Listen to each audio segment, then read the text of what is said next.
Dans cet épisode, nous allons voir le showdown du DZTV-GT, voyant s'affronter les codex Chaos Daemon et Dark Angel. Pour la liste du démon du chaos, nous sommes en Allégeance and Divide. Depuis la FAQ du Chapter Approved, vous pouvez intégrer un commandeur suprême dans votre détachement Arc of Omen. Nous commençons donc avec Be'lakor, en tant que seigneur de guerre de l'armée, avec son trait permettant de fournir une relance complète des touches à une unité base. Pour les pouvoirs psychiques, Shrouded Step, permettant de téléporter une unité infanterie démon sur le champ de bataille à 9 pouces de toute figurine ennemie. Et Pole of Despair, où vous pourrez choisir un des 3 effets si vous réussissez à faire plus que le commandement de la cible avec 3d6. En cas de réussite, vous pourrez soit neutraliser une capacité d'aura, annuler et empêcher la réalisation d'une action, ou alors d'infliger un combattant dernier. Je dois admettre que le dernier effet semble le plus intéressant car le moins situationnel. Avec son arme, vous avez la possibilité d'ignorer les invulnérables. Très pratique depuis la disparition de l'armure du mépris, car les armées de Space Marine vont forcément chercher des boucliers devenus gratuits et offrant une invulnérable à 4+. Vous aurez une solution contre les armées capables d'en abuser, sans oublier que vous avez une résilience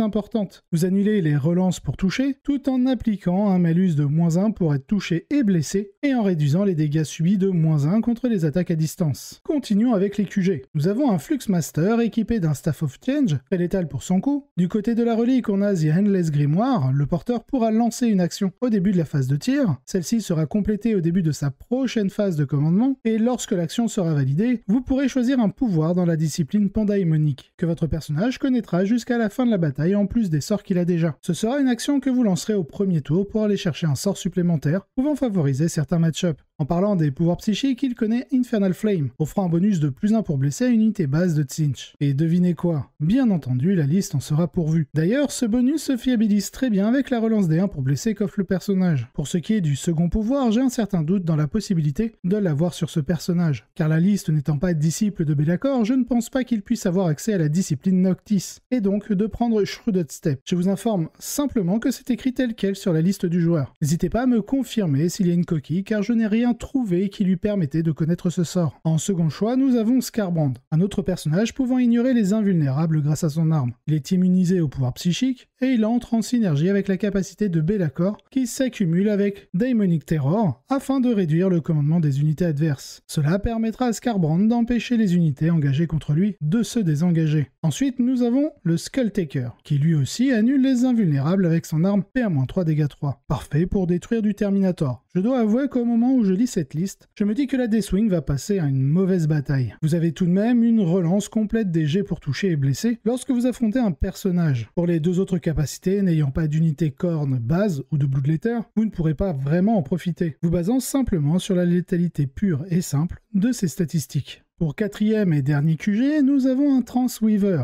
offrant un bonus de PA de -1 sur une unité de démonette base, ainsi qu'une relance des 1 pour blesser. Cela tombe bien, on le verra juste après, mais la liste en comporte une belle quantité. Pour le pouvoir psychique, nous avons Hysterical Frenzy, donnant +1 attaque à une unité Slaanesh base et une explosion des 6 pour toucher. Après avoir vu 3 personnages capables de découper des unités d'élite très résilientes, nous aurons une partie de l'armée capable de trancher dans le vif des armées de Horde. Passons aux troupes. Et sans plus attendre, nous avons 3 unités de 10 démonettes. Bien qu'il ne soit pas précisé sur la liste, je présume que l'unité est équipée d'au moins l'icône. Car lorsque l'on combine les améliorations du Transweaver, on a une unité pouvant envoyer 51 attaques de force 4 et à -3, dégâts 1. En 3+, pour toucher avec une relance complète via le stratagème Raptorous Standards, ce qui fiabilisera l'explosion de vos 6 pour toucher. D'ailleurs, l'amélioration de la pénétration d'armure, la faisant passer à 3 au lieu de 2 de base, obligera les Terminators en bouclier de sauvegarder sur sa 4+, rendant ainsi quasi inintéressant l'utilisation de bouclier contre cette liste. N'imaginez pas pouvoir laver une unité de Terminator, mais cela peut vous donner une perspective lorsque vous aurez besoin d'affaiblir ce type d'unité. Pour finir avec les troupes, on a 2 unités de 3 Nurgling, très pratiques pour scorer Reality Rebels grâce à leur infiltration. Pour finir avec la liste, nous avons les élites. Un flammeur exalté, qui améliorera la force des armes de vos unités de flammeurs. Il vous fournira aussi une phase de tir plutôt intéressante et assez polyvalente en fonction des besoins du moment. Et pour accompagner le tout, nous avons bien entendu les 3 unités de flammeurs, 2 unités de 6 et une de 4. Si on accumule toutes les améliorations, on peut se retrouver avec une unité pouvant envoyer par figurine des 6 plus 3 tirs de force 6, PA-2 dégâts 1, +1 pour blesser, relance des touches via Be'lakor et relance des 1 pour blesser via le Fluxmaster. Pour ceux ayant suivi le Faction Focus sur les démons du chaos, je vous mets le lien en description, on avait mis l'accent sur le fait que les capacités des Tempest Warp de Khorne étaient très intéressantes, surtout pour celles permettant d'empêcher le désengagement. Cette liste arrive à fiabiliser ce genre de capacité en combinant Be'lakor et Skarbrand pour accumuler les malus en commandement. Et elle réussit aussi à pallier un manque des effets de Tempest Warp de Tzeentch, permettant d'obtenir un +1 pour toucher sur vos démons de Tzeentch, particulièrement vos flammeurs, via la relance complète qu'offre Be'lakor. Je dois vous avouer que j'apprécie particulièrement cette liste, car elle arrive aussi à renforcer l'impact des démonettes. Passons à la liste d'Archangel. Alors que je lisais la liste démons du chaos, je me disais que si la liste d'Archangel était basée sur du Terminator Deathwing, comme nous avons pu le voir dans les épisodes top list de la semaine dernière, cette liste aurait passé une très mauvaise partie. Mais quelle ne fut pas ma surprise de voir une liste Ravenwing. En QG, nous avons un Primaris Chaplain à moto, avec la litanie du mantra de force, augmentant d'1 point son attaque, sa force et ses dégâts de mêlée. Nous avons aussi Récitation of Focus, donnant +1 pour toucher sur les attaques à distance d'une unité base ou personnage, ainsi que la litanie de la haine pour que toutes les unités bases et personnages à 6 pouces autour de lui puissent bénéficier d'une relance complète pour toucher via ses attaques de mêlée. Il est, bien entendu, amélioré en maître de la sainteté, afin de lui donner le trait orateur avisé, afin de lancer 2 litanies par tour et de les réussir sur du 2+, au lieu de 3. Pour ce qui est de la relique, ce sera la masse de rédemption, permettant d'infliger 2 blessures mortelles sur 4+, pour blesser, contre les hérétiques Astartes. Oui, les Fallen aussi, mais qui joue Fallen en compétitif? Par rapport à cette relique, je trouve cela dommage de ne pas avoir pris la relique générique Bénédiction de Fureur, même s'il est plus difficile d'infliger une mortelle car c'est sur un 6 non modifié pour blesser, mais au moins la mortelle s'ajoute aux dégâts, alors que la masse de rédemption c'est à la place des dégâts normaux car la séquence s'arrête. Ce qui fait que vous ne pourrez pas profiter pleinement de votre mantra de force contre de l'hérétique Astartes. En second choix, nous avons un Ravenwing Talon Master, avec la relique Arbiter Gaze, permettant au personnage de toujours pouvoir toucher sur 2+, même en Overwatch, et d'ignorer les bénéfices du couvert. Pour le trait, ce sera le rite de guerre, donnant objectif sécurisé aux unités personnages et base à 6 pouces autour de lui, le Talon Master compris, et ce sera le seigneur de guerre de l'armée. Du côté des équipements, il a un bolter lourd et canon d'assaut jumelé, ce qui rend complètement pertinent l'utilisation de cette relique. Au niveau de ses capacités, il offre une relance D1 pour blesser comme tout lieutenant Space Marine, et en phase de commandement, il pourra sélectionner une unité ennemie visible, donc il n'est pas question de portée, et toute votre armée pourra ignorer les bénéfices du couvert léger lorsqu'ils tireront contre cette cible. En troisième et dernier choix, Samael, le maître de la Ravenwing. Principalement joué pour sa capacité à donner une relance complète des jets pour toucher à une unité base ou personnage, afin de fiabiliser la létalité de votre armée. Bien entendu, comme tout capitaine, il offre une relance des 1 pour toucher qui se combine très bien avec la relance des 1 pour blesser du Talon Master. Pour ce qui est de la phase de mêlée, il ne sera pas ridicule, mais n'offrira pas de solution face à du Skarbrand ou Be'lakor. Du côté des élites, nous avons un Ravenwing apothicaire amélioré en maître apothicaire, avec le trait Selfless Healer,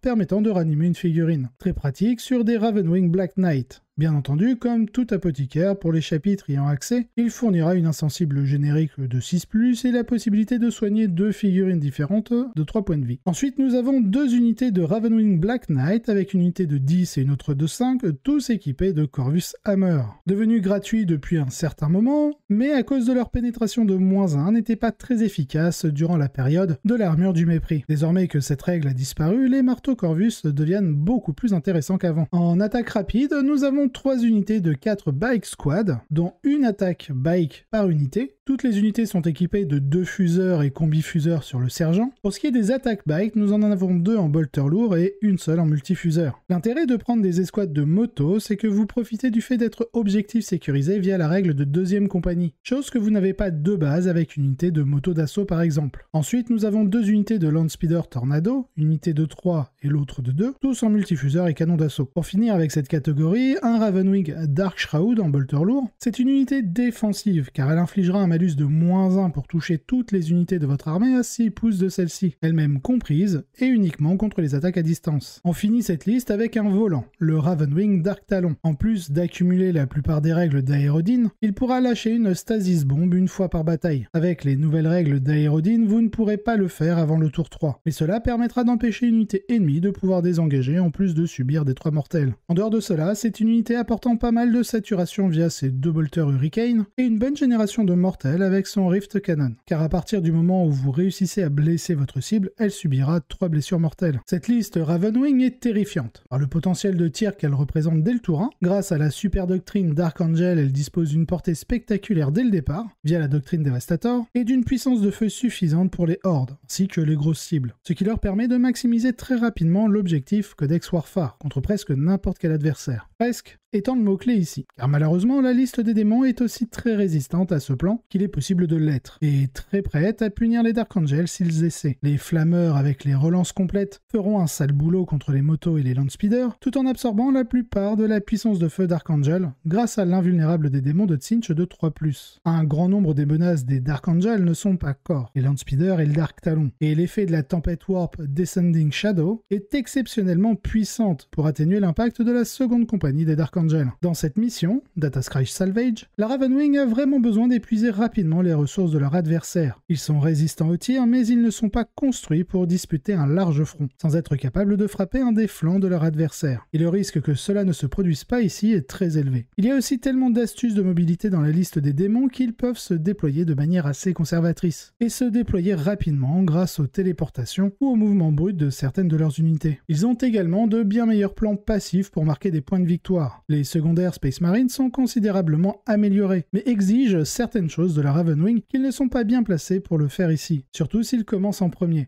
Pendant ce temps, les démons n'ont aucun problème avec Reality Rebels et le Ritual Warp, et cette mission est l'une de celles où il est très facile pour eux de faire un pic sur des spoilers of Reality. En clair, il s'agit d'un jeu où le seul moyen pour la Ravenwing de garder le rythme est d'essayer de faire quelque chose qui a de fortes chances de mal tourner et d'entraîner sa mort prématurée. Ils doivent toujours essayer, mais la plupart du temps, cela ne va pas dans un sens. Et c'est ce qui s'est passé ici. Victoire des démons du chaos 90 à 51. Cette liste démons est très puissante, et semble extrêmement bien placée dans un metagame où être capable de survivre à une attaque alpha des Dark Angel, et de pouvoir botter le cul d'un autre côté des Aeldari, semble assez important. La nécessité de prendre Shadowlord sur Be'lakor vous prive de certaines des configurations de seigneurs de guerre que les gens utilisaient dans Nephilim, comme le buveur de sang, le Bloodthirster, car vous n'avez pas de stratagème pour fournir un trait en dehors de celui fourni dans le chapter approved. Mais garder les flammeurs comme une vraie menace est si important que cela en vaut vraiment la peine.